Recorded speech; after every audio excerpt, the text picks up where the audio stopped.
You're watching Fanboy Versus with your hosts, JD Church, Nicole Hale, Chris Triplett, and Chris McFeely.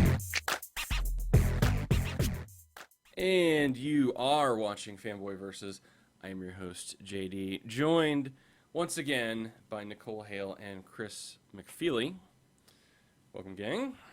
Hello. Chris Triplett's out again, probably out again next week. We were hoping to have Brian fill in, so he may be here next week. We'll see.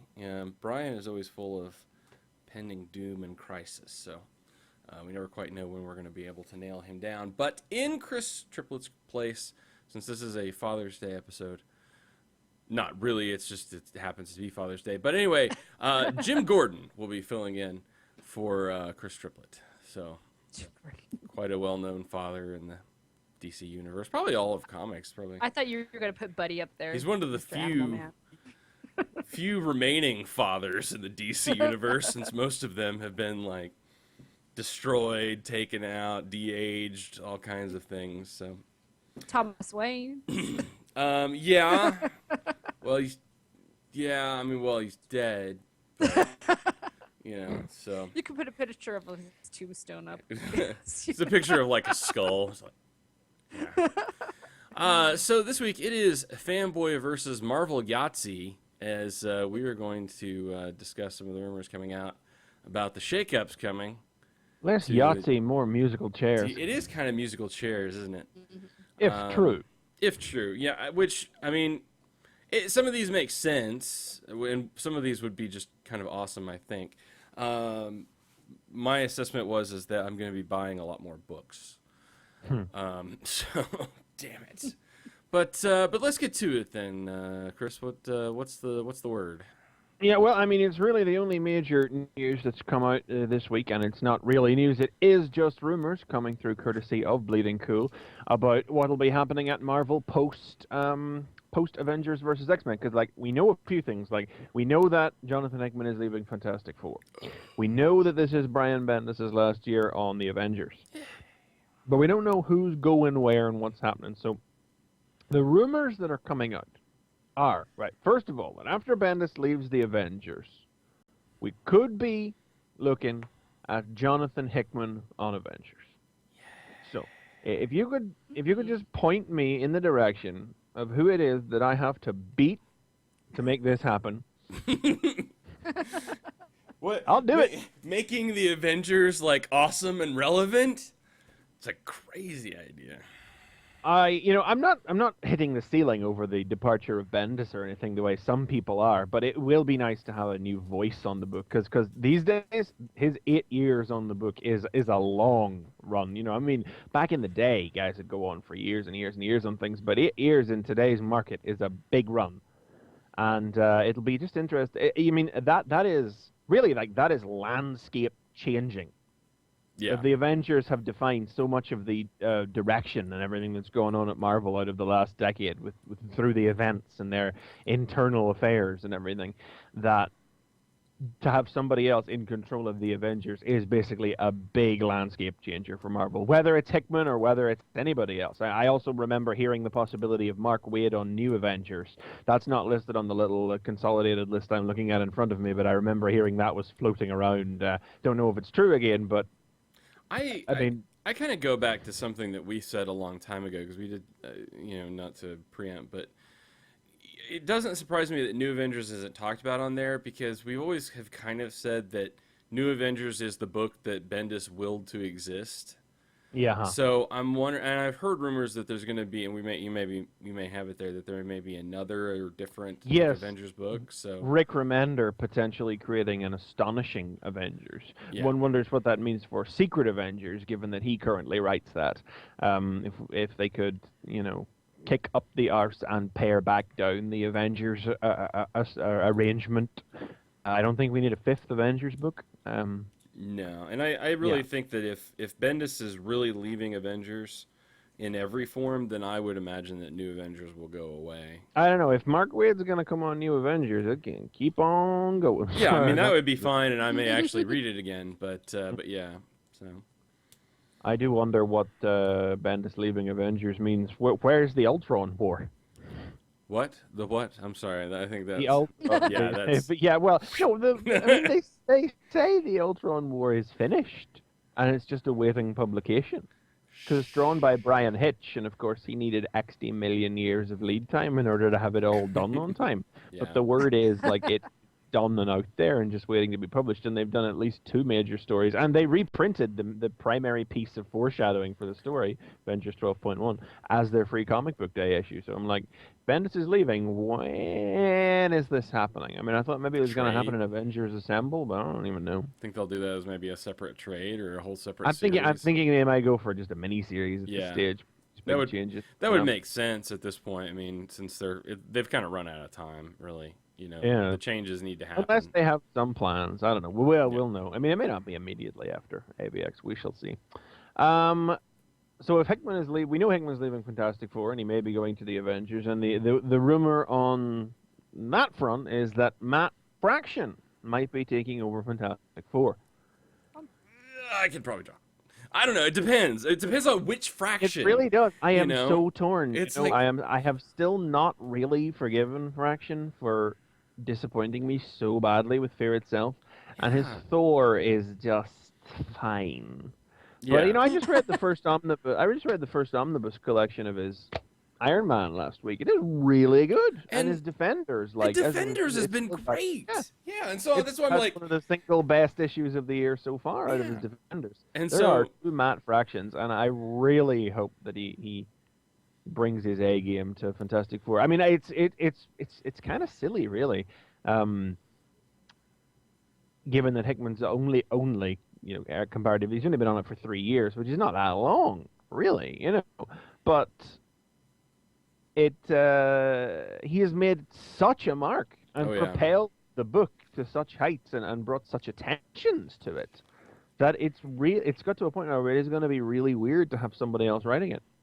Yeah, he's definitely, it's sort of a game changer in that way. I mean, everything that he's done with it. So, I mean, and that's why I say I don't know. It will just literally come down to which Matt Fraction shows up. Yeah. And I'll look at it anyway because I would never ditch my FF. But yeah, I mean, I literally got on FF for Hickman. So if Fraction can do a good job, I'll keep it. If not, that may be the book that I have to cut because I'm gonna have to get all this other stuff that you're gonna go on and continue to talk about. Yeah, because if Fraction is leaving Iron Man, this is the word, Fraction is leaving Iron Man, the word is that, now this is actually true apparently, that Kieran Gillen is going to be taking over Iron Man. And that's enough to get me picking off Iron Man. Sign me up. Sign me up. So does that mean he's leaving Journey? I don't think so, because he's leaving. He currently writes Journey and Uncanny X-Men, and he is leaving Uncanny X-Men. So it's like he's replacing Uncanny. If he leaves Journey, I'll be so sad. Well, the word is that he had a 30-issue story, a three arc story. 30-issue story planned for Journey, and we're about somewhere between 15 and 20 issues into that now, I think. Yeah, the 3rd trade of it comes out in a couple weeks, I think. So... The Fear Itself crossover covered the first third, the first act of that, the first 10 issues. So I guess we're probably closing on the end of the second act. This Journey into Mystery ships very frequently. It's only been a little over a year since Fear Itself started, and yet it's had more than 15 issues out. Yeah. It double ships a lot.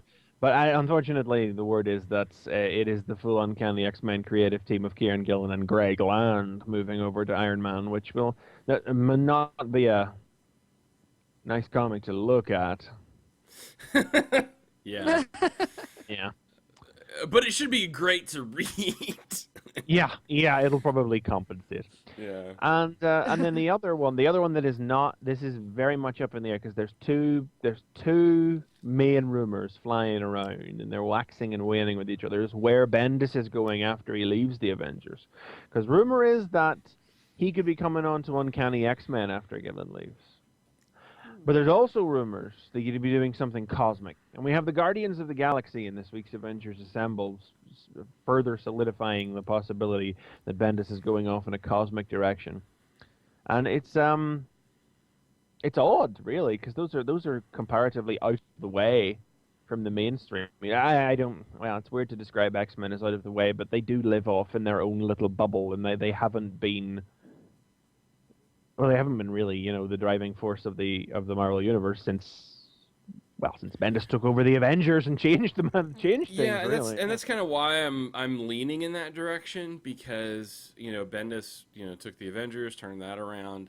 It would make sense that they want to put him on that to try to turn the X books around. I mean, personally, I think it would be fascinating to read stories about Scott and Emma sitting around eating breakfast with Colossus, and having maybe bring Nightcrawler back and he can make funny quips in the background. that would be. But that's as much as you're joking, like that's why Bendis seems like an absolutely abominably bad fit for the X-Men. Yeah, I mean, it would just destroy. I mean, in my opinion, I would love to say that it would just destroy those books, and the X community would just, like, I don't know, collectively bang their head against a wall. I don't know. I don't know. It's really weird. It does seem like space is an odd place to stick Bendis, though, because I don't. Does that really get that much traction? I mean, are people really the that fired cosmic up about it? books, the cosmic books have consistently been well received under Abnett and Lanning for years, since Annihilation through Annihilation Conquest, strong enough to launch off a Nova ongoing series and a Guardians of the Galaxy ongoing series, grew to encompass Realm of Kings and and War of Kings and the Thanos Imperative. I mean, I didn't read it. I read it. I read Annihilation. Yeah. But it's always been well received, and up until the Thanos Imperative, there has always been something of some note going on over in the cosmic corner of the Marvel Universe, and it quieting down was notable a year or two ago. And if Thanos is going to be in a film, and there's this increasing rumor about the Guardians of the Galaxy getting a film, and there's this empty spot on the Marvel film slate. Yeah, I don't know. I mean, the evidence is there. Yeah. The evidence is there for both. I don't know. Ultimately, it doesn't matter much to me. I don't want to read either of them. Yeah, that's. I think that's like the best piece of news for me. Is like, okay, I will definitely be reading Iron Man. I will, probably I've never read end up. Iron Man before. I so- used to. Iron Man was the first comic I had like a mail subscription to. Back during the whole like Skin. It was like all right before. What's it called? The Extremists. It was like right before all of that stuff. It was like early 2000s. But I actually, I mean, that was like, and I loved it. I read, it wasn't really popular at that time, but I read all of it. So it's it would be exciting for me to like be interested in Iron Man again, to, pick up and read monthly. But I'll probably be picking up Fantastic Four. It's going to depend on what happens to some of the other books. So, yeah, and then Avengers again. So, yeah, Marvel's pretty much guaranteed they're going to get more of my money somehow. They have rearranged creators and somehow guaranteed that they're going to suck more money out of my wallet. So, good on you. Well, that is all the major announcements. I say announcements. They're not announcements at all. They're all rumors, but it's about the only thing anybody's talking about this week. As of last week, we did not have the final list of the 4 books that were being canceled. So did we? Oh, yeah. That's right. Oh, They you're all quite came right. up, We like, didn't after the Yeah, show. like Yeah. 5 minutes after the show. Yeah. So it's we knew. Let me see if I can remember without having to go JLI. look them up. We knew it was Deathstroke. No, not Deathstroke. We knew it was Justice League International. We knew that was happening. Captain Atom, to the surprise of absolutely nobody. Yep. Oh, Resurrection Man. Resurrection Man. That surprised me a little. Yeah. I mean, it's one of the lowest selling books, but it still surprised me a little. And what's the fourth? Remind me. Voodoo. Is it Voodoo? Yeah. That's what I was told. Yeah, it is indeed. And these are getting number 0 issues, and the number 0s are going to be their last issue. That'll be it. So these are, again, well, Resurrection Man surprised me a little, and Justice League International is an odd one because it was above the grade of some other ones that haven't been cancelled. But And some of these are. It's the only book that Jurgens is writing. So I'm sure they'll just do Musical Chairs and move them on to one of the other books. Yeah, I mean, they haven't announced that yet, but I'm sure that would happen. But no booster. I don't know. what to do. He'll probably go over and appear into Blue Beetle, because that's still being published. Blue Beetle and Grifter are still things that exist. That's what they'll They do. are the other books down at the bottom end with these other ones that have been cancelled. They'll tack Booster onto the end of Blue Beetle, and so that Booster can play tag along like Blue Beetle used to. Backup strip. Yeah. So. Yeah, no tremendous surprises there. Yeah. No. I wasn't. In fact, I was kind of excited because I was like, wow, it's like Chris McFeely knows what he's talking about. It's kind of awesome.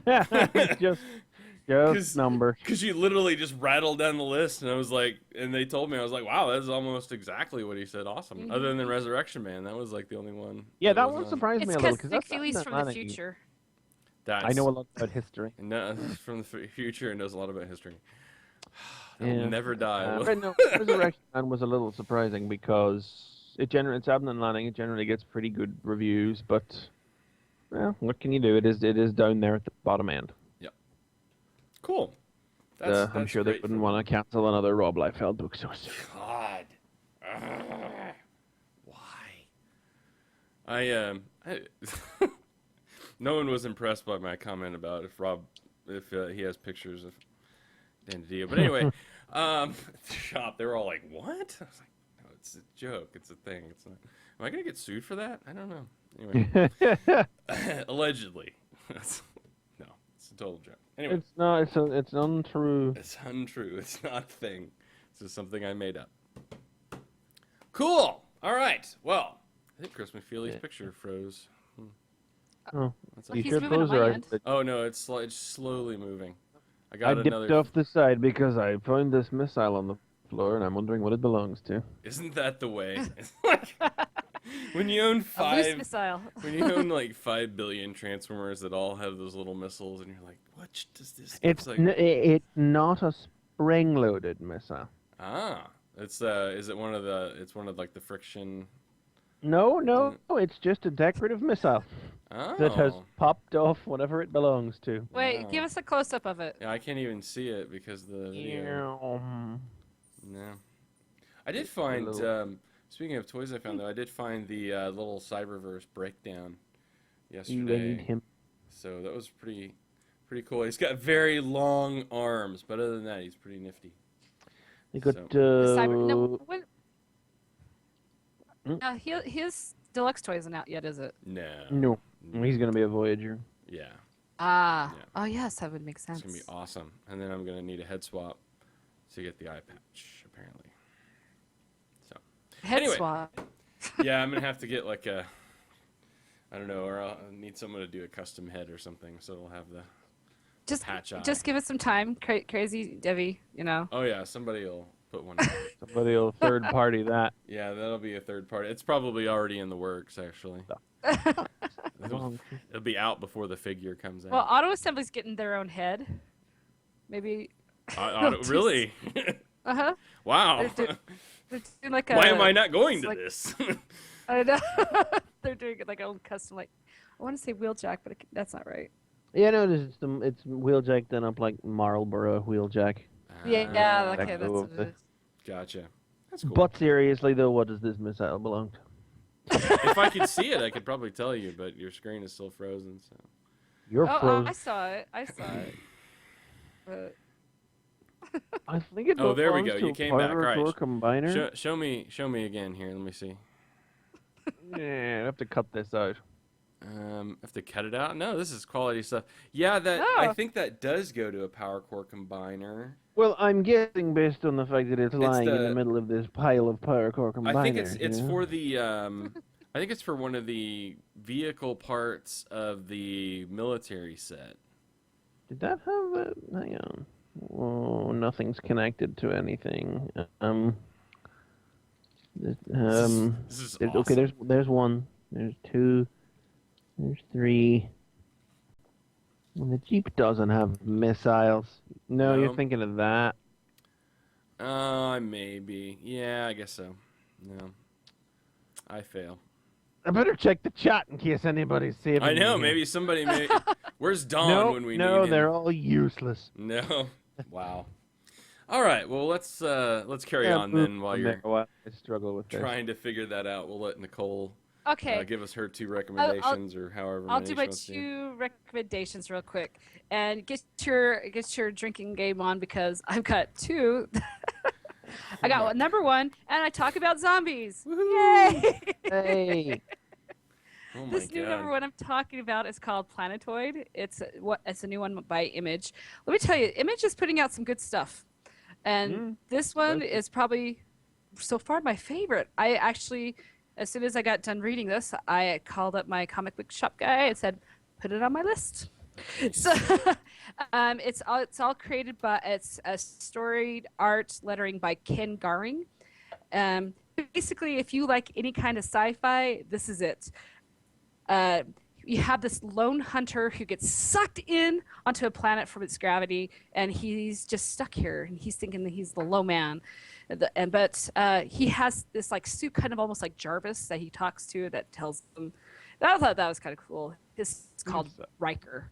Richter. Make it so. Richter. Yeah. Like Richter Make it scale. Sorry. Nice. But it's really fun because you see him trying to venture on this planet that looks like it's just been totally destroyed, and then you find out it's the gravity that's sucking everything in, and he comes across some obstacles. He comes across creatures and a robo snake swamp monster. Hello.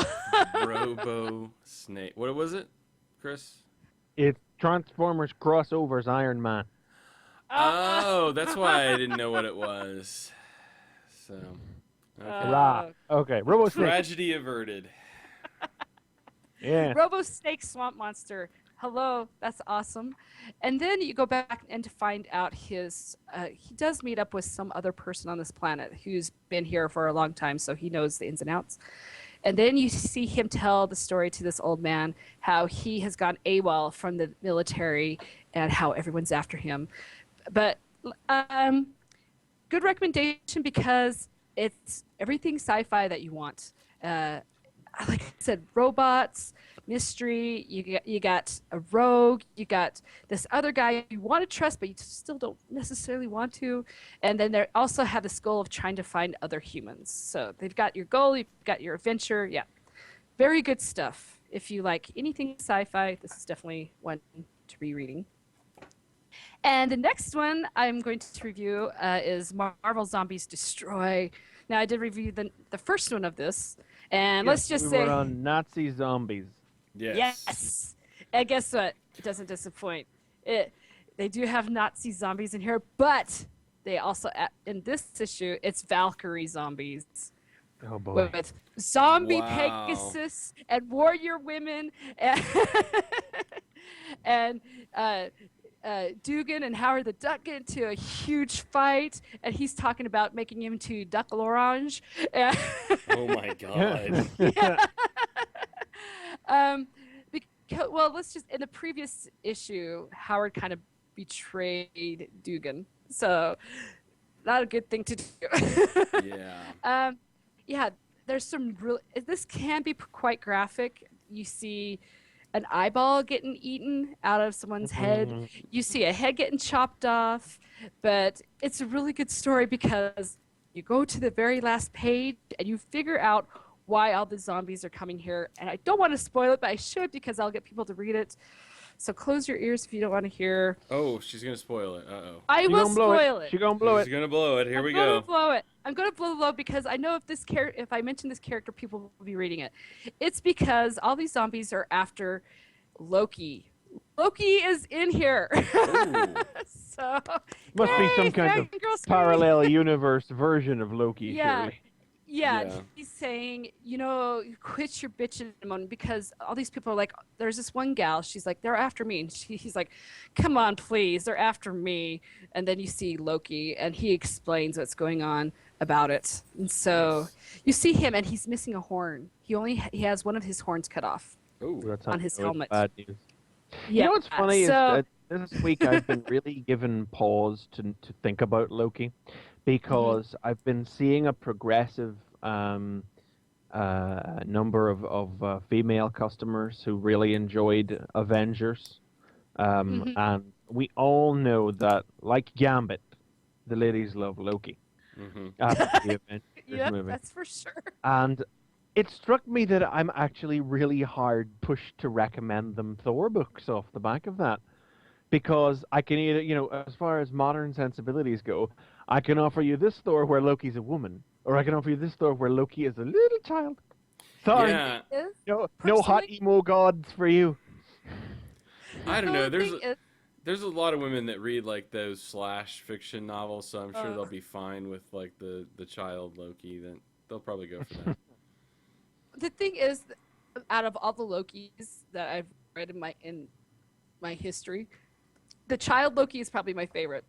I See? love him. There you go. He's so Point. fun. See, You know? that just fits right into my point. Sort of.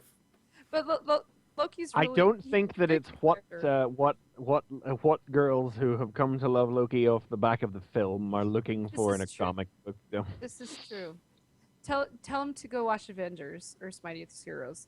I remain pleased that Marvel have refrained from messing with Kid Loki off the back of the films.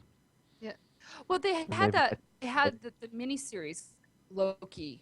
If they're wanting yes, to, well, actually, Trials of Loki was the thing that I wound up recommending this Yeah, one person. and it's week really because good. of- They have Blood Brothers. That was really good That's for a Loki. those are in particular the best thing about those that it really plays into these sensibilities is that that's a sympathetic Loki. It's like, oh no, I'm That's just trapped true. in a That's cycle of destiny. It's not my fault. Honestly, I just need someone to teach me and love me. But the thing is, I'm gonna love the rest of this. Judgment on these ladies who love these genocidal maniacs or anything, but That's how ladies are. So, but I'm excited for the next 2 issues of this because if Loki's gonna be in it, hello, I'm gonna love it even more. So, but the thing is, he's kind of just in this one panel that he is in. He is one of those sympathetic ones. He's like, this is not for you to bear. It's for me to bear, and I'm not muling in on it. So, and like I said, I'm excited to see where Loki goes with zombies. Loki and zombies. Hello, can this get more perfect for me?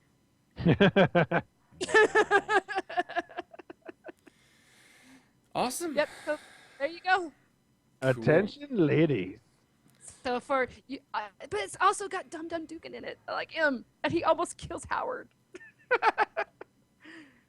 Come on. Yeah. Good stuff. Parade of Marvel movies. Dum Dum Dugan, Howard the Duck, and Loki.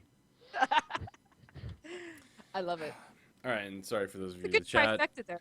That's a good trifecta. Remove tracks. So sorry, tracks. Yes, he's particularly bad today, isn't he? Yeah, I noticed that. I was warned of that. So sorry, buddy. Anyway, Go trip off his meds or something. one Oh, I second missed here. it. Sorry. I was minding the chat. That's So okay. anyways, Cool. JD, Oh yeah. Okay, so do you have What you Loki got? for us? Do you I- have Loki? I has no Loki. I'm gonna make a quick recommendation that I'm gonna say is on the behalf of Chris Triplett since he's not here, which is Amazing Spider-Man: Ends of the Earth. This is it. This is the end of the ends of the Earth. Yeah. Um, And it was I good? see what you did there. yes, it was very very cunning on my So part. it's the end. So you got 2 ends. Does that make them bookends? Yeah, no, The it's bookends of the earth. the bookends Bookends of the earth. of the Earth. It's interesting. I mean, it's not earth-shattering in terms of the conclusion bit of it, because I think there's a couple of elements that we've seen coming and things that you knew were coming. But there is a couple of things that are like, what? Really? Huh? So, I kind of want to see how that's ultimately going to be resolved, Yeah. because this Well, plays I mean, into- there is an epilogue issue in Avenging Spider-Man next week, which is probably going to make the most weird and shocking thing undone. Yeah, and that's kind of why I'm waiting for the fallout, because I'm not sure where that's going to go. So, but yeah, certainly didn't. I mean, it delivers. I'll put it that it way. ain't Spider Island. No, it's not Spider Island. I don't think this. I mean, this event, Spider Island had huge shoes to fill. as far as, I mean, this had big shoes to fill as far as like trying to follow up Spider Island. So this is not that. I think it hit the right notes and hit the right points, but it's going to be below that. So, but it's worth a read. I mean, you definitely want to be up on what's going on, and I think it's going to, like I said, it all depends on how the pieces really fall out to know how. And of course, always remember that subpar down slot Spidey is still better than most things. Oh, yeah. I mean, yeah, even weak Dan Slott Spider-Man is better than pretty much just about anything. So, yeah. So on to my actual recommendations. I cannot recommend more, even though I continually hammer away at this and no one believes me. Like maybe one person. I think Ken from Superhero Time is like the only person that believes me on this. But Scarlet Spider is really good. And this is getting interesting because the story is now taking a turn towards the Romanoff family. So so that's playing into it. I will say that there's one thing that was kind of something that I think that Yost is kind of trying to steer in a little bit different direction than I think even I as a reader was thinking. Because we kind of think, I always assume that, Kane's sort of running from the ghost of, like this image of Peter. And so he's like trying to not be Peter or live up to Peter. And this makes a little more clear. There's a couple of notes that Yost hits in here that makes it clear that it's not really Peter that is the thing that sort of is nagging at Kane's soul. It's really Ben, the other clone. And he actually refers to him as his brother in this. And, talks about why he doesn't like to be called the Scarlet Spider because he doesn't feel deserving of trying to fill the same shoes that Ben had filled. So I think that hit an interesting note for me, and I think so I'm really interested to see where this is going to go. Like I said, we're Craven the Hunter, yeah, we're going there. So okay, so yeah, following that up. Yeah, so Craven is in the end of this, and something is definitely going on because Jessica, right? There's 4 epilogues to this book, by the way. That's worth reading just in and of itself. 4 epilogues? There are 4 epilogues at the end of this book. So this is actually a very good jumping on point. So if you've been trying to find, I know you all have desperately been trying to find a good jumping on point for Scarlet Spider, this is a good jumping on point. This seems to be going in a direction now. So you should get this issue, please, and tell me about it and tell me how awesome it is. Hey, just before you move on to the next one there, I was just happened to spot this. We were speaking about Spider Island. We all remember how at the end of Spider Island, the Empire State Building was lit up in red and blue as their way of thanking Spidey for everything. Mm-hmm. Well, hey, that's going to happen in real life as promotion for the film. I just saw Dan Slott tweet about that. I just saw it there too, so I'll just check that.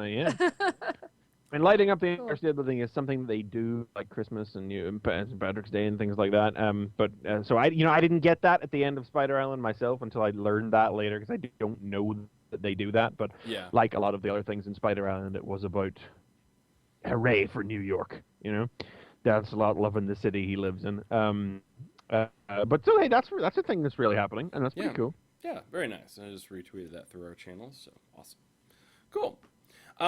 So the final thing that I'm going to recommend here, that's my second recommend, is a Batman. Oh, Batman. The Batman. So you're not going to spoil it, are you? I am not going to spoil this.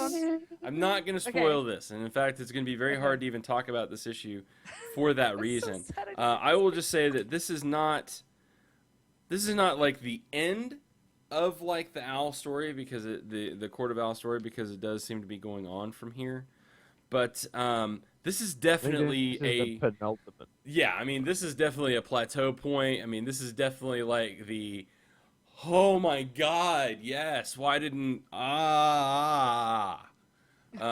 point of like this story. If you've not read it by now, you may have been spoiled. Nicole has not, so that's one of the reasons I'm not going to. I haven't been. I've been at both my jobs. I haven't been around, so I haven't been on the line, so I haven't been spoiled yet. But this particular issue has like more curveballs than a Major League Baseball game because Man, there's a couple of twists and turns in this too. Like, there's one point where you're just like, "Oh, this is gonna be, oh shit, what?" And they're still the owls, right? It's still the owls, right? Ish. Yeah. So, yeah, but no, there is good stuff in this. This is definitely worth a read. This is a game changer, I think. I mean, in a lot of ways, this does something that I was not expecting to see. I can't say I was expecting it either, but mainly because, well, everyone expected Morrison to go there first. Yeah, exactly. And then he sort of did. He used the same piece of lore that is used here. Right. So. But then but he didn't really. He didn't take it in that direction. He didn't do it. He played with it and twisted it so that it was not what it was. Right. But this is just actually, yes, that happened. Yep. Here it is. Here you go. So it's, woo! Let me tell you. Yeah. It's good. It is very good. And it, of course, totally feeds out of earlier stories by Morrison as well, before he was doing Batman, before he was writing Batman. It comes from earlier Justice League stories that he wrote. Right. Yeah, I mean, I literally, I talked to Brian late on Wednesday, and I messaged him. I'm like, dude, have you read Batman? No. Probably going to read it this weekend. I said, no. Go read it now. You read it now, because you will be pissed when somebody spoils it for you, and you haven't read it yet. And so he read it and was like, thank you. I was like, I know. Looking out for you. Anyway, so, yep, read Batman and Scarlet Spider. There you go. Chris McFeely, it falls to you now to finish out our recommendations. Okay, well, I got 2 number 1s for you as well. Nothing too surprising this week. Yep. Yep. Drink up. I don't think you get points for that. I don't know. You probably should, though. I could use another drink. So first of all, Before Watchmen, Silk Spectre, number 1 this week. The second in the Before Watchmen series, and the other one that I knew I was definitely going to pick up because it is written by Sir Darwin of Cook, who gave us Minutemen last week, and drawn by Lady Amanda Connor, who we would know from Power Girl and The Pro and sundry other top quality bits of work. This issue is the story of Laurie's life as a teenager and how her mum is trying to train her up to become her, and just really hitting on all the points of her backstory that are related in Watchmen, but which aren't fleshed out. Because we were talking about this last week, and it's how the female characters of Watchmen really are the ones who are given short shrift in the original series. Silk Spectre is really just in there to be a bit of a prop for Dr. Manhattan's story. She galvanizes. She gets Dr. Manhattan. She pushes him away and brings it back. She's responsible for getting Night Owl back in costume. It's how the comedian gets tied into the whole thing. Everything. It's funny because so much of Watchmen actually revolves around her, but she's just there to keep nudging the pieces into place rather than be a good, proper, fleshed out character in and of herself. Sadly. And this one, this issue does its absolute best. I mean, it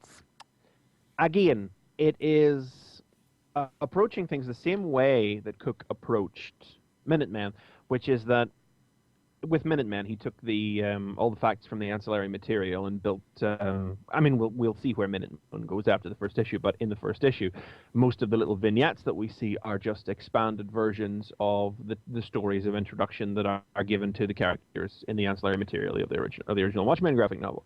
And Silk Spectre starts out with the scene where Laurie drops the snow globe, which you see in flashback in the original Watchmen. But then after that, it is primarily. There are elements from Watchmen that are drawn and put in here. There's the whole idea of her mother trying to train her up to be the next Silk Spectre. There's a scene where she is, dressed in her mum's costume and just sitting watching television, and That's cute. she is attacked by a burglar, and it turns out that it's just an extended training session with her mum.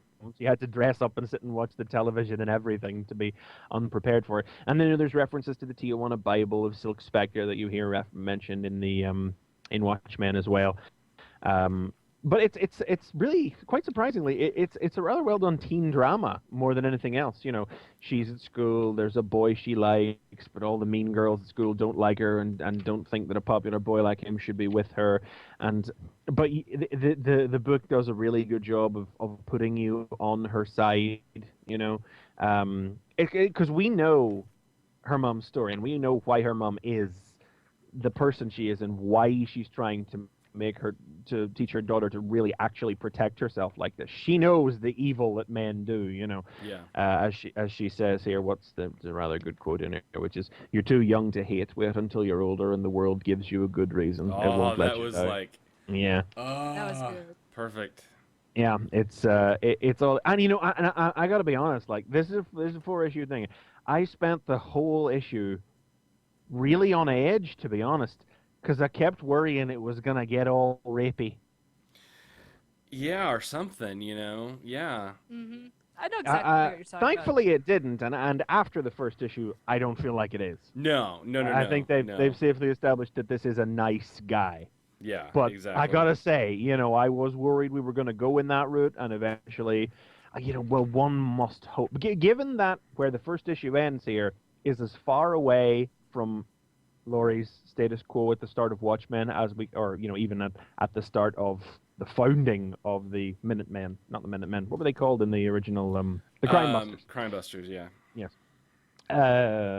Is as far away from that as possible. She's gonna have to, you know, I'm kind of worried because she's gonna have to undergo some pretty nasty events that are gonna have to eventually turn her around or resign her to her fate or just give her that reason to hate. And we see what happens. And I hope this bloke just carries on being a nice bloke.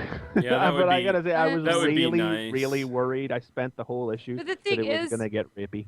Yeah. you know, if he turns out to be the nice guy, something bad's going to happen to him. That means. Yeah, Yeah, that's things certainly happen possible. tonight. And I would sure. think that would be the way ah. that you know, Cook might turn this on its head, is to have something like that happen, you know, to him. But I want to real quick mention just some of the stuff that Connor has done art-wise on Oh this, god, though. you know, I mean, artistically thus far, you know, she's the one to beat. I mean, because it's not just, again, this is again the comic book art I like, where it's like there's smart little things that are done. You know, first of all, there's like these little comic, you know, cartoon style vignettes.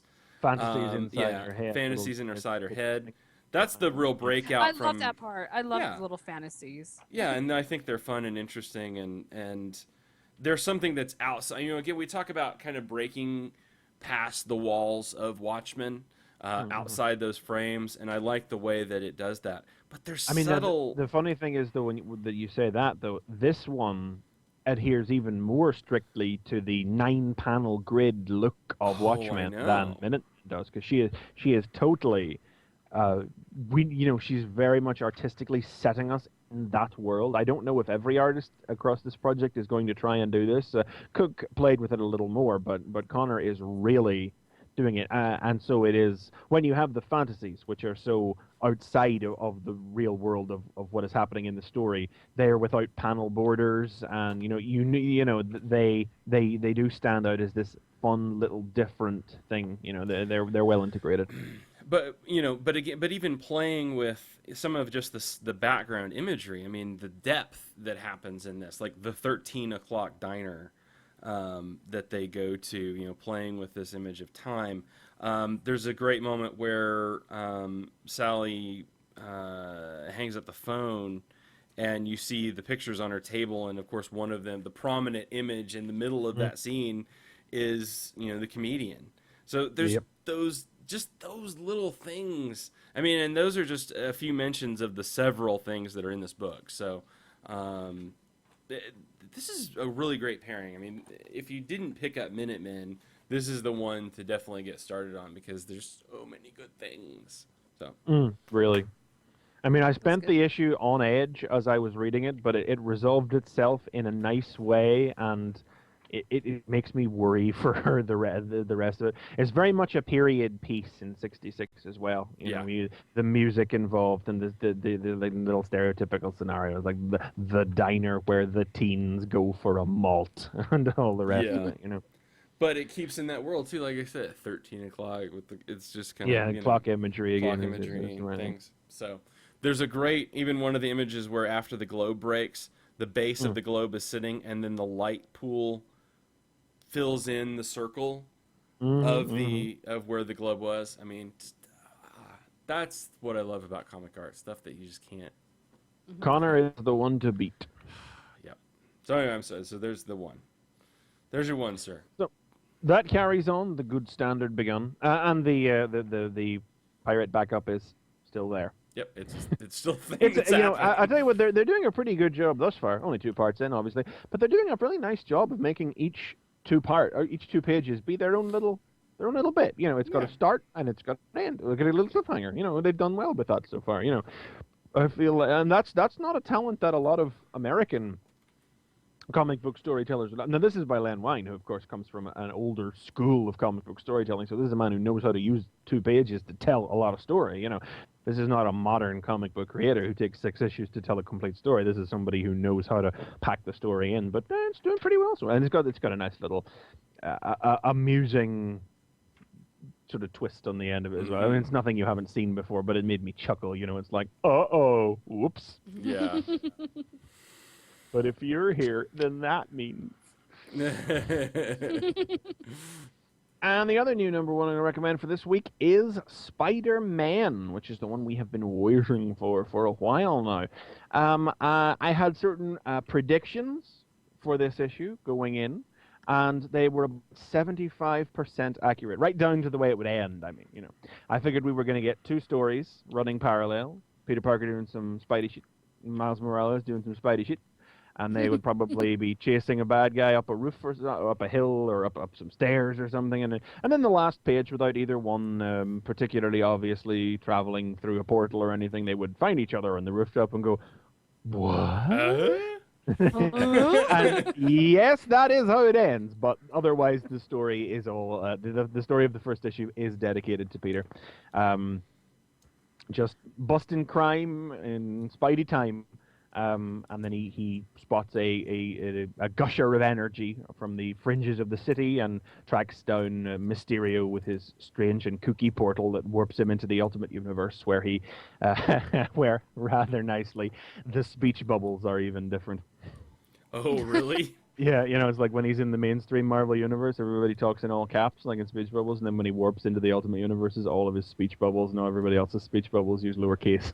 Oh, wow. Oh, I didn't notice that. Oh, cool. I don't remember. I don't even know if the Ultimate books actually do that. I think they went back to doing it after the death of Spidey, because they ditched that for a little while, but I think they went back to doing it now. Of course, all Peter's thoughts are still in all caps in his caption boxes, but his speech bubbles have changed as well. And it's it's interesting to see Bendis actually write a Spidey where he's the star of the show and not the goofy wisecracker sitting in the background. You know, he has, as I've always thought he had the potential to do, does a pretty good Peter Parker, you know, and it's definitely in keeping with the tone of Dan Slott's Spidey as well, because like the first couple of pages is he stops a carjacker and then the police try to arrest him, you know, it's like he talks about how much he loves New York and how much he never want to be anywhere else, and of course then the cops all point their guns at him, only in New York, but anyway, I still love this city, you know, that sort of stuff.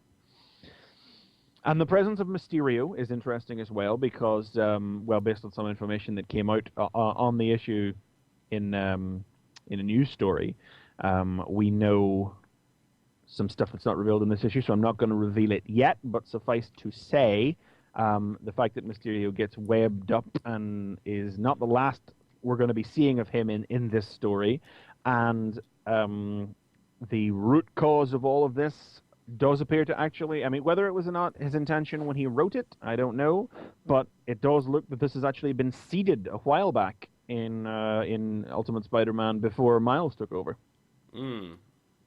Yes. You know, they good Bendis Ultimates. Bendis writing a single hero book is always the best work that he does, and after years of just presenting Spidey as a quippy guy in the background, it's nice to see him actually prove that he does have the chops to write him pretty well. You get he saves a guy from being mugged in the Ultimate Universe, and is like, I appreciate you saving me, but that costume is in terrible taste. Yeah. And I don't think I'm spoiling anything to say that he runs into Miles on the last page. I think everybody pretty much expected that that's how it was going to go down. But it did surprise me that it is all told from Peter's perspective. It is Spider-Man. There is Spider-Man at work here, not Spider-Man. Lovely art as well, of course, from Sarah Pichelli. Nearly didn't mention, but she is, of course, she has not been doing Ultimate Spider-Man recently because she has been working on this. Justin Ponser has come over to do the coloring as well from Ultimate Spider-Man, and it looks as good as Pichelli's art always does. No question about that. Yeah, I love her art on that. That's it. I still don't think Bendis really has the best grip on Mysterio, because this ain't the Mysterio that we've got going on over in Amazing Spider-Man right now. It's like he tries to hit Spidey with a pipe and does the usual thing that Bendis villains do whenever they've been punched, which is screaming a lot of monosyllabic words. Why you? Not you? Not you? Not like this? No, what? No, not this time, not like this. No, you what?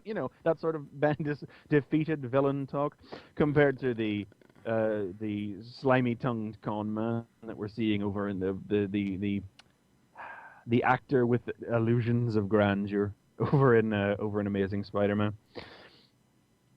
But still, very much worth checking out. I'm pleased to see this one has proven well, has come out well. I always thought it would, because it's a good creative team and they do well on Amazing Spider-Man, and it's really good to see that Bendis can deliver a good, strong Peter Parker when he's writing him on his own. So I'm looking forward to more of that, and there's 2 issues of Spider-Man out this month as well. So cool. More soon. Yay! I'll check it out. It just didn't end up in my box. It's cool. Good. I liked it. Good. All right. Well, that Chris McFeely's face is frozen in a very interesting expression with his mouth open. So that's See, he's moving on my end. fun. And he immediately fixes it. Now he's gonna fix it. So, well, that brings us then. Right. Oh, is it? Just get on with it. So that brings us then to the end of our show. We're going to talk about one of my favorite characters, Superman. Oh, such a liar. Versus the Elite. My understanding is this is based on a single comic.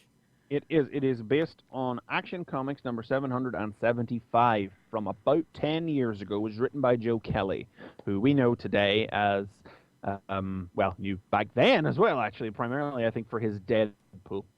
Mm-hmm. He's also one of Man of Action, the guys who created Ben 10 and Generator Rex. Now, this was a response to the Authority? This is based on a story from Action Comics number 775, which was called What's So Funny About Truth, Justice, and the American Way, which was a commentary by Kelly on the seeming irrelevance of black and white morality and genuine and upholding due process and the Boy Scoutish superheroics of Superman and others like him, off the back of the massive popularity of the Authority specifically. Okay. They're not the characters of the Elite are not specifically parodies of characters from the Authority, but they are generally a pastiche of that kind of proactive judge, jury, and executioner type of it's essentially it's Kelly's rejection of the mindsets of the Warren Ellises and the Mark Millers, which I think is it was before its time, because it's taken a while, but I feel like mainstream comics have caught up to that mindset now at this point, after years of holding up Miller and everything. It feels like comics are swinging back around now with things like Mark Waid's Daredevil and Dan Slott's Spider-Man, and that we are moving back around into a greater appreciation of real heroes and not these edgy anti-authoritarian types. Right.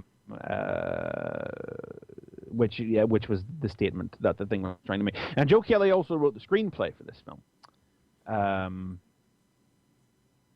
And that's the setup.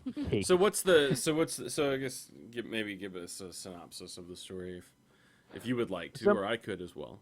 I can do it. Or Nicole could. I don't. It's a simple enough setup in that it is just an expanded version of one story compared to a story arc condensed into a film, the way these things normally go.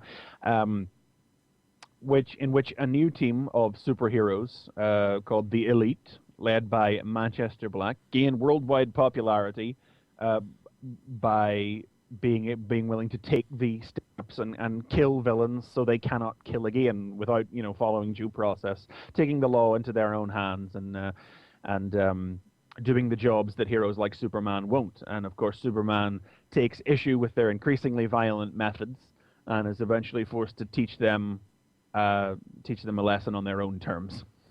Yeah, I mean, the beginning of this sort of starts out with a fight between. Well, I want to say the very beginning I thought thematically set it up well, because there was two things, which was one was the intro was a lot of images of what we would consider to be like the Silver Age, Superman. A lot of images, cartoons made up of the Fleischer cartoons. Yeah. So, and I thought that was great. Like going in, just looking at it, it was like, I see what you're doing there. Yeah. Yes, I like that. And then it was followed up by a in-story cartoon version of Superman, which seemed to, basically be that same element. I think it just sort of reflected that in a more concrete way, to be like the, crime doesn't pay sort of version of Superman. But it was interesting because that immediately got juxtaposed with Superman fighting the Atomic Skull, right? That's his name, isn't it? Just as a complete aside, I love comics. I love that there is a dude called the Atomic Skull, and that he is a thing, and that he is a credible threat. Yeah, I love that. Yeah, this is why I love comics. Well, because I think when you've already kind of hit on it, that this is it's similar to Watchmen in the sense that it's an unapologetic way of making it's probably more thematically similar to Kingdom Come, in the sense where it's making a commentary on the way comics were versus the way comics are, and trying to make a value judgment between the two. Because what happens right at the beginning is you see Superman fights the Atomic Skull and eventually defeats him, but a lot of people are asking the question like, dude, you could just kill him.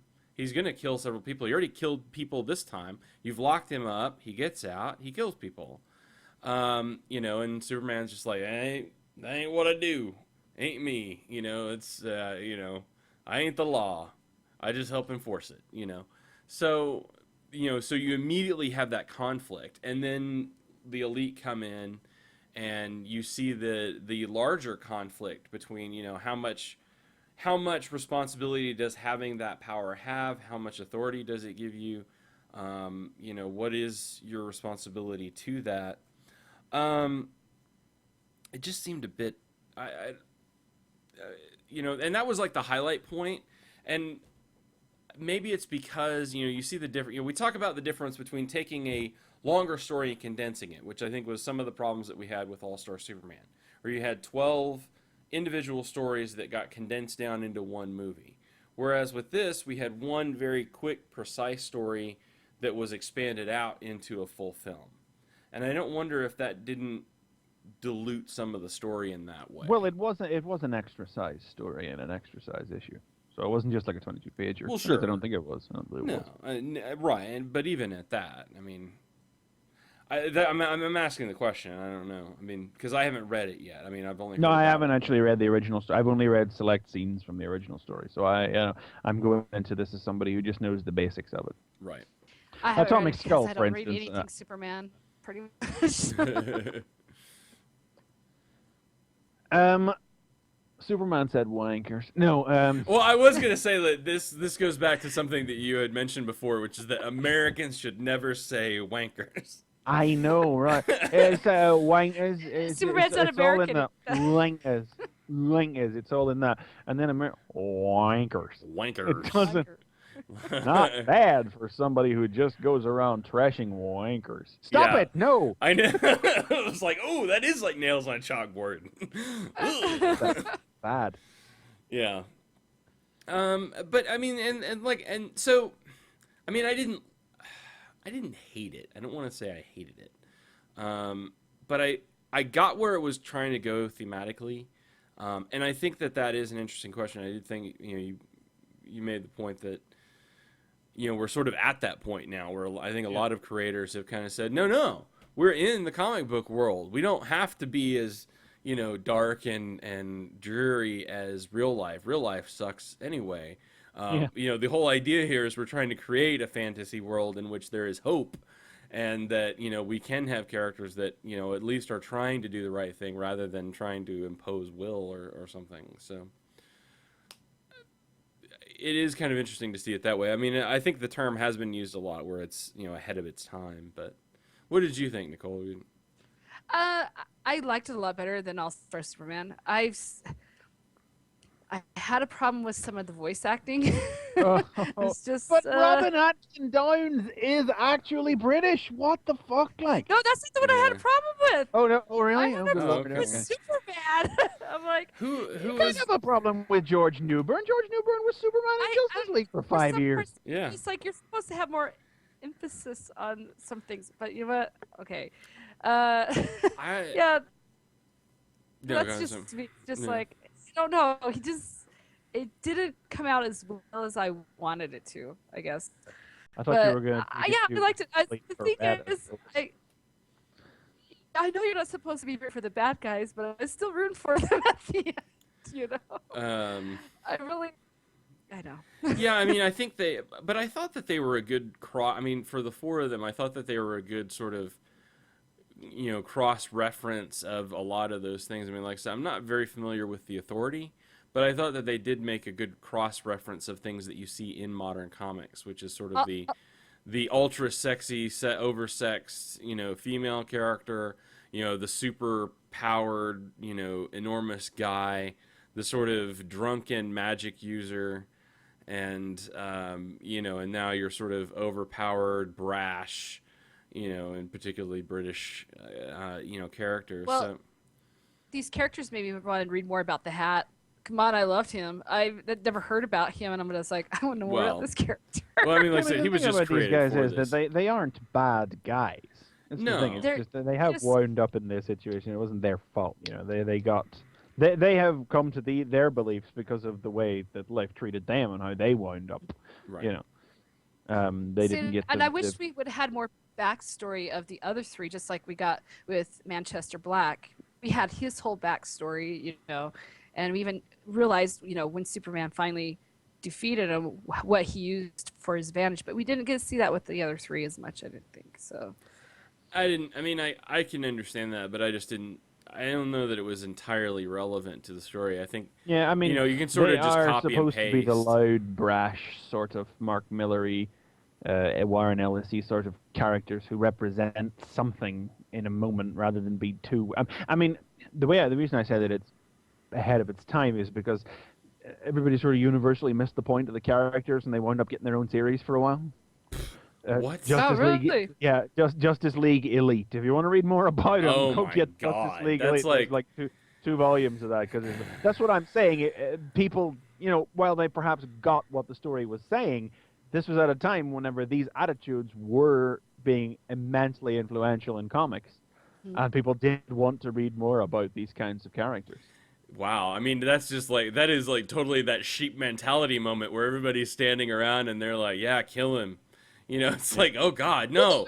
But that is interesting, because I'm sure you guys have fallen prey to it. I've fallen prey to it when I've been watching something or I've been reading something, and there'll be an especially bastardy villain who just deserves a good killing, and you'll be like, kill him the fuck.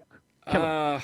God, I think the only way I can say that is the I think it's attributed to Mark Twain, but I don't think it's a Mark Twain quote, which is Something along the line. Oh no, it's not. It was Clarence Darrow. Clarence Darrow said once that he never wished death on any man, but he did read several obituaries with great enthusiasm.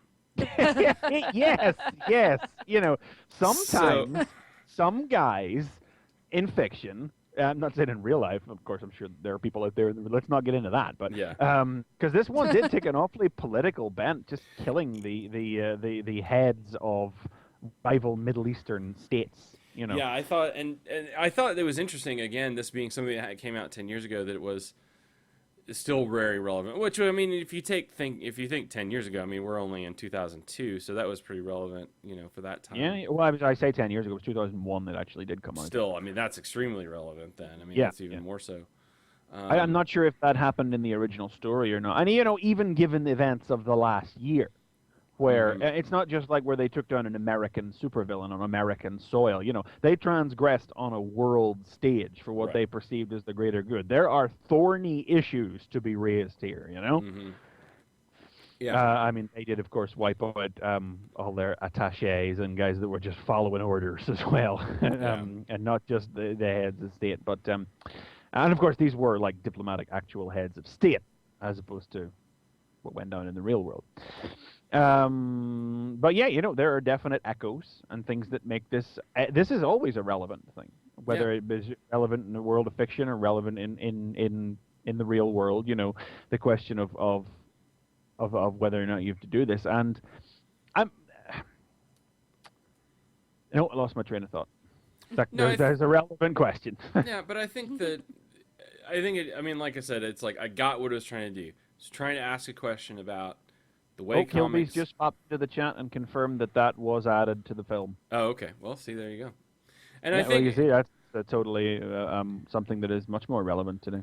Yeah, I wish we could bring Brian in, but because he had a lot of interesting ideas about this. So Yeah, there you go. Actually, what's so relevant about Truth, Justice, and the American, published in March 2001. yeah, so yeah, I mean that's Published 1 year later, probably would have been very different. right. Yeah, I mean absolutely. But I mean I think it's asking an interesting question, and I do want to go back and read the actual book. I didn't get a chance to, before today, because I think that would have made some interesting commentary. But I don't know. It just did feel a bit long. I think it would have been. I think it would have been better if it would have been a little snappier. And Brian even said that himself. That like part of what makes the fight books. scenes. There were some pretty long fight scenes. Yeah, but I think but I mean, like the one at the end, I mean, totally got that. I mean, I understood that part. I mean, but that's when you come to the end, and what Superman does is he appears to be playing on by the same rules as the Authority and doing the elite, and doing and sacrificing all his beliefs and showing them and saying, yes, your method is more effective, and I'll use it to destroy you. But you as a reader, you as a viewer, it's not like you actually buy into it because it's Superman, Right. But you're scared. Oh yeah, yeah. Oh But yeah, that's true. Superman with his little pink pop blood vessel eye staring down at you, and I it's was like, like, Yeah. are we getting bizarre with Superman? I know, it does make you ask the question: is like, what if people with that level of power did stop playing by their own self? Look what would happen. Well, and no stopping them. But it's better than that, because it is an even more relevant question. Because again, it's the other reason I bring it back to the Watchmen element, because I think another question of this is who watches the Watchers, and we talk about if people with great power, be it superpowers or be it responsibility to a country, don't adhere to a strict code, what happens? I mean, look at what happened just to be slightly political for half a second, but I mean, look at what we saw last year with the Arab Spring and what's happening now, in Egypt and some of those countries, and the power vacuum, and what happened to the leaders of those countries. I mean, this is a very relevant question. And I think it's asking some really interesting questions. Far beyond, and I may be just reading into it a little bit, but I think it's asking some really interesting, sweeping political and philosophical questions. No, I don't know that that's reading into it. All right, like on the world stage right now, Yeah. You know, these are you know, I could well believe the script was, you know, modified to include that. Unfortunately, the only answer it can ever give is one from a fictional standpoint about an alien with laser eyes, you know. Right. So it is But hard to resolve that in a real world sense. But you know, the message is still there. That is that, you know, acting as judge and jury, you know, and abusing your power is bad. Well, and not only that, but it's Bad like guy. you're always more willing to inflict your power when that power isn't being inflicted upon you. Yeah. And you see the change in, Black when suddenly he is faced with the level of extermination that he has so freely wielded. Yeah. And you see Suddenly that. he's scared, you know. Yeah, and so I think that's why and that's where I go back and say, you know, if you have that level of power, you have to have some sort of, you know, And higher moral code that you he can says, ascribe to. "You don't do this. You're Superman." When Superman has him about the throat, you know, and it's like, yeah, okay, so he's Superman, but what if anybody else ever did that? You know, it doesn't work like that, guy. Yeah. You know, you can't have it one way for somebody else and then have your own way. You know. Right. So, Now, I Brian's think, saying in the chat here that he really thinks the script changed the entire feeling, angle, and impact of the central idea. Now, not having read the original thing, I don't know. I think that the message is still there. I think, really. I think so. I thought Yeah. they did a Like I good said, I job. didn't- I mean, one big thing, actually, that I know does happen in the film that is different to the film is that Superman actually does follow through in his threat to the authority at the end in the film, but in the comic he doesn't, because he's not acting like as judge and jury. He's maintaining his principles even then, and not, you know, using it, taking their powers away. yeah, in the I comic. did. I felt that was the thing that felt out of place for me. So that makes more sense that didn't happen in the comic. It stumbles a little at that last block to create a sense of like firm resolution, but when Yeah. you do stop and think about it a little, it's like, hang on, what gives you the right to do that? Exactly. That was probably that you mentioned it. That was the one like little sticking point I had that was like, really, Superman's taking their powers? Can he? I mean, that seems just as bad as, you know, anything else. Really, I mean, almost. You know, he's never done that. You know, I mean, that and is if he has something the that Isn't if he has what the- they were trying to do with like the new jail and stuff? They were Well, they and mentioned, I if think they that- mentioned that new jail or if something. he has the ability to do that to them, why hasn't he done that to any of the other villains that he's faced? You know, why are these people suddenly getting depowered and he hasn't done that to any of his other villains? So I mean, I it's a feel weird better thing that pops wasn't. up at the end. Yeah. Yeah, I feel better that wasn't in the book. So, but yeah, I think but for the film, you're right. It does create sort of a finite. But if you stop and think about it after the credits you started rolling, it's like, I mean, it is something. Basically, it just about works within the context of the 75 minutes because Superman actually is in the right. We've seen Yeah. what these guys are going to do with their powers, Right. and it's not going to lead to anything good. And it's Superman, you know. Yeah. Yeah. But that is the simplification of the idea, you know. Brian seems to take issue with the presence of the Superman robots as well, which weren't in the comic. Yeah. Yeah. I mean, that's taken Don't a know little- why. I mean, they help basically sell Superman's turn even more so, Yeah. because you know they're saving all the people. It doesn't ask you to believe that Superman was able to basically be two places at the same time, you know. Yeah, or use any kind of super speed or whatever. I don't know. I don't know how it's resolved in the comic, so I'm not sure. But I mean, I don't. No, think he just did it with super speed. Wow. So yeah, Yeah. that's exactly. Yeah, I think it's a little bit easier to buy with the Superman robots. Just throw the robots in there, and they just help out, you know. Yeah, I'm Sure, fine with but that. if it allows Superman to cut much loose, because it's all on the moon in the comic. That's the thing, you know. There is no big rampage on Earth. That it does all happen on the moon. So like it doesn't seem like civilians are ever in danger. So the robots are just tossed in there to keep that right. I think it really sells it then to bring it back to Yeah. Earth and do the robot thing, because I think that I really, thought so. yeah, that really gave you that moment of pause where you're sort of like, is Superman really doing this? Like, just, Yeah, and the showdown on Earth in front of people and not just cameras as well, you know. Yeah. And Superman's like, no, I don't do it. I'm Superman. You're like, fuck yeah, you're Yeah. Superman. That's right. Yeah.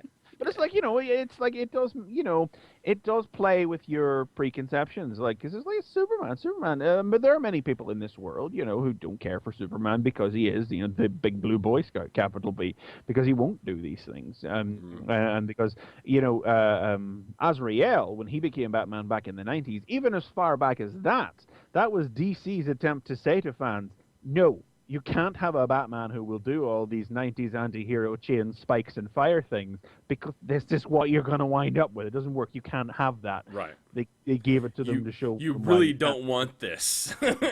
Yeah. This is what you're asking for, and you do not want it. And then the Elite got a series. Yeah. Thanks. Good job. Yeah.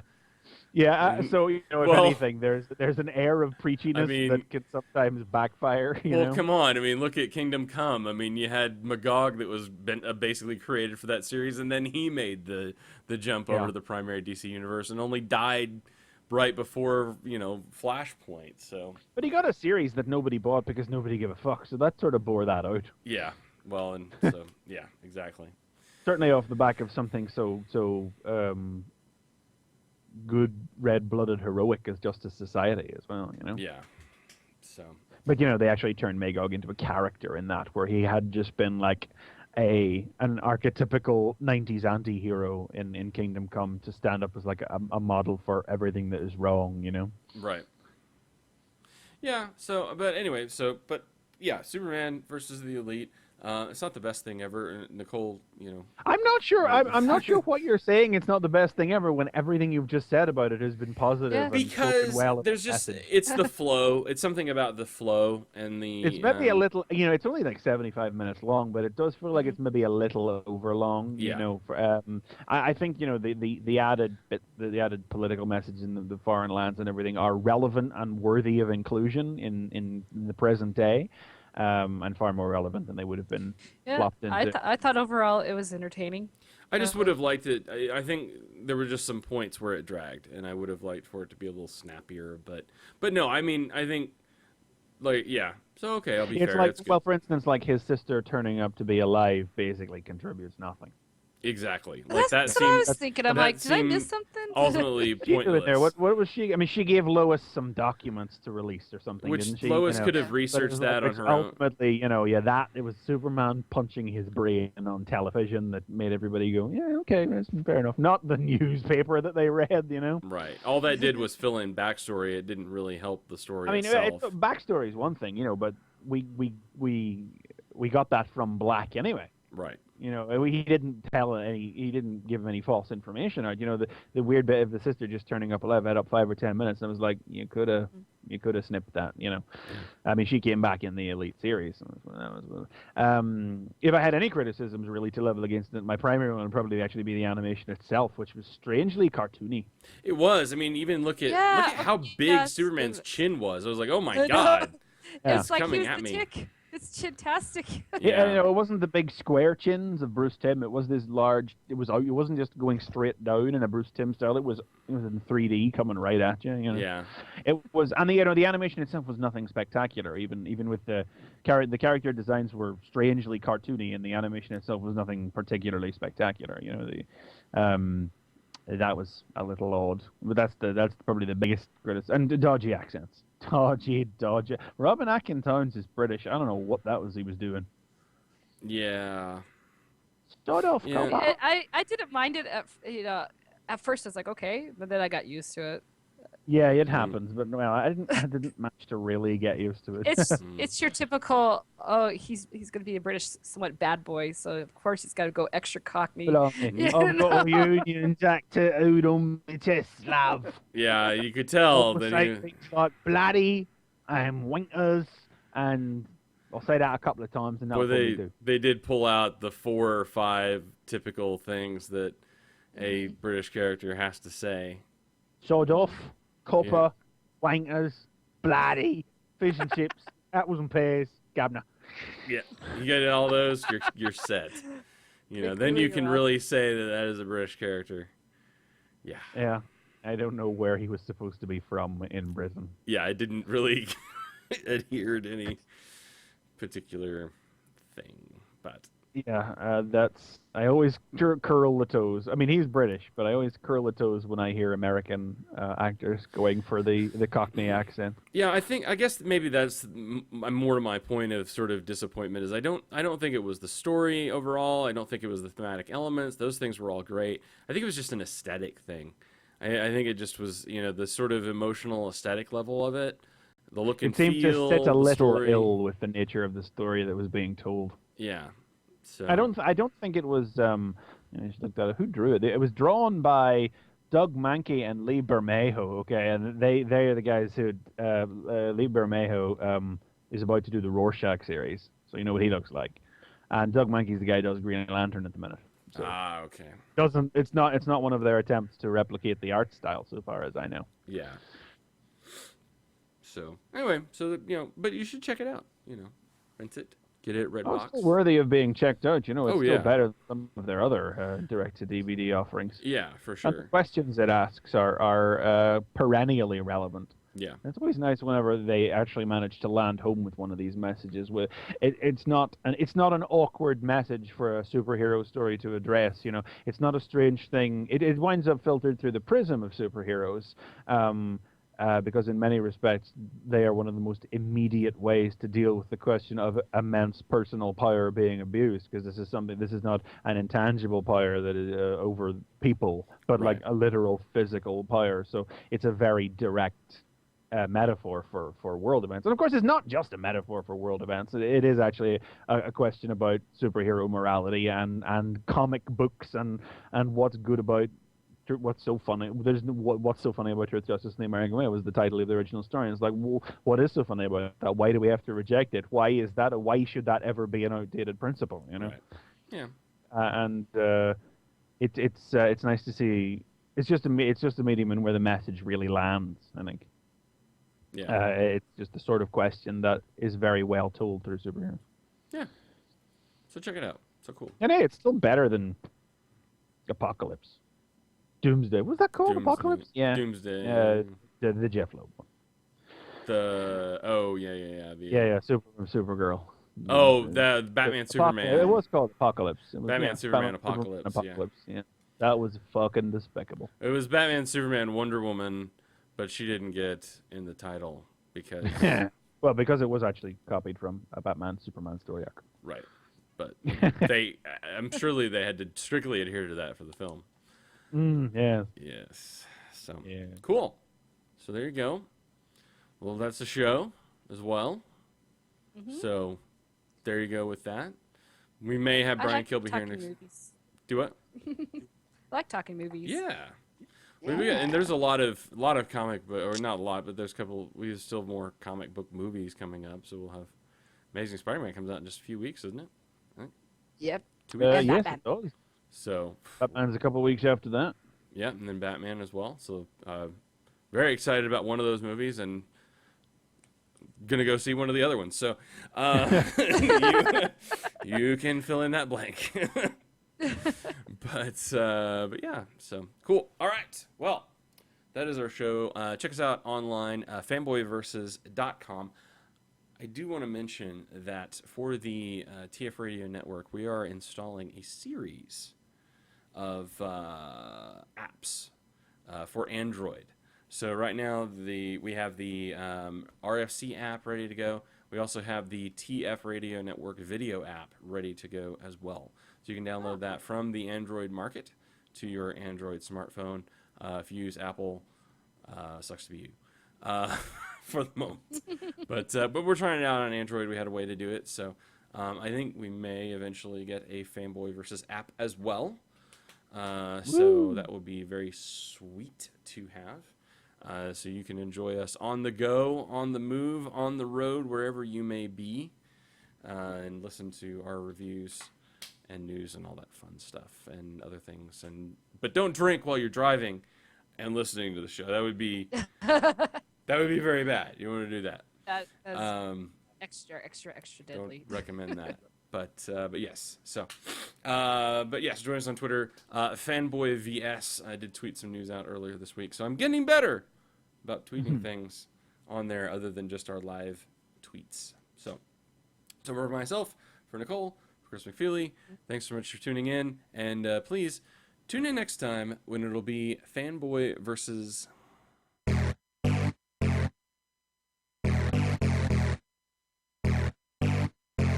This has been Fanboy Versus. Visit us at tfradio.net for show notes and to subscribe to the podcast. Follow us on Twitter at tfradio for news and updates. Like the podcast? Leave us feedback on iTunes. Copyright 2011 Radio Free Cybertron.